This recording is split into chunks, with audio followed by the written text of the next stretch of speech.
Now to developing news out of Southern California, where a new round of evacuation orders went out for 20,000 people living in the mountains north of Los Angeles. Another 15,000 have been put on standby as the fast-moving Hughes fire is ripping through dry brush and trees.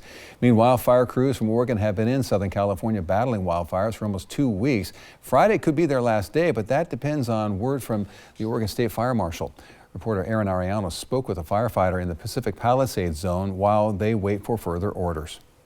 Joe Van Veldhuizen is with Corvallis Fire Department's Engine 139. He and his team began their firefight on January 10th. As more than 300 Oregon firefighters approach the 2-week time limit placed on strike teams, it's not clear just yet whether they'll be called to extend their assistance or head home. We have a crew of 4 on the fire engine with us, and we're learning a lot about each other, of course. But for the most part, we're doing really good. We're ready to see our families, of course.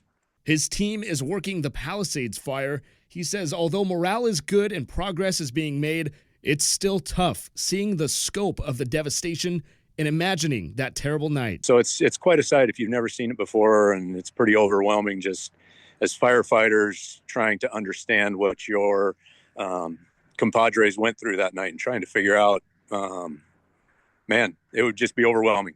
Van Veldhuizen says their biggest challenge right now is navigating the area, much of it reduced to rubble. Winds continue to strike Southern California through this Thursday, though none of it nearly as powerful as the winds that struck on day 1. But there's still a risk of fires igniting, like in San Diego early Tuesday morning.